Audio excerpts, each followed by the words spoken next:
ఇప్పుడు ఏమమ్మా నువ్వు చెప్పు, నీ పేరు ప్లస్ మాట్లాడు. నా పేరు తమ్మిశెట్టి నాగమణి అండి. మా వారు చనిపోయారు. నాకు 2 పిల్లలు. నేను ఇళ్ళకి వెళ్ళి గిల్టు నాగులు అమ్ముతా ఉంటాను. ఏమమ్ముతావమ్మా? గిల్టు నాగులండి, చెవులు ఇవన్నీ అను గాజులు అలాంటివి, దండలు అవన్నీ అమ్ముతాను. నాకు వచ్చే ఆదాయం రోజుకి 200 నుంచి 300 రూపాయలు వస్తాయి. కానీ ఈ అన్నం క్యాంటీన్ లేకపోవడం మూలంగా పల్లెటూర్లు వెళ్ళి అమ్ముకొని వచ్చి బయట భోజనం తినాలంటే 200, 150 రూపాయలు పెట్టి తినలాక చాలా ఇబ్బందులు పడి ఎన్నో రోజులు పస్తులున్న రోజులు ఉన్నాయండి. ఈ అన్నం క్యాంటీన్ పెట్టడం వల్ల మేము కడుపు నిండా తినగలుగుతున్నామని, 5 రూపాయలకి భోజనం దొరుకుతుందని మేము చాలా సంతోషపడుతున్నామండి. ఇప్పుడు ఎన్ని గ్రామాలకు వెళ్తావమ్మా నువ్వు? చిన్న పల్లెటూర్లు వెళ్తాను సార్. దేంట్లో వెళ్తావమ్మా? ఆటోలో వెళ్తాను సార్. ఆటో ఛార్జ్ నువ్వు పే చేసుకుని వెళ్తావా? అవును సార్. అంటే ఎప్పుడు ఆటో దొరికితే ఆటోలో వెళ్తావు? ఆటోలు దొరుకుతాయి సార్.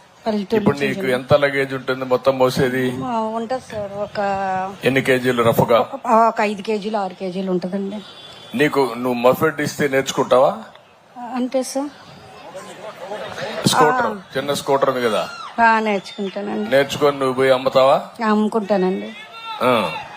అది పనిచేస్తుందా?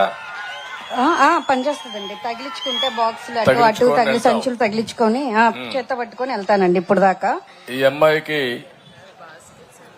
అదే అందుకని బాస్కెట్స్ కూడా ఉంటాయి పక్కన, అందులో పెట్టుకొని వెళ్ళొచ్చు. ఈ అమ్మాయికి స్కూటర్ కొనేయండి. అదే మరి వీలైతే ఎలక్ట్రికల్ స్కూటర్ కొనిద్దాం. ఇంట్లోనే ఛార్జ్ చేసుకుంటుంది, పెట్రోల్ బంక్ కూడా పోయే పని లేకుండా కొనుక్కుంటుంది. అది వర్కౌట్ చేయండి. ఈ మోడల్స్ అన్ని మీరు వర్కౌట్ చేసి నాకు చెప్పాలి. ఓకే, కూర్చో.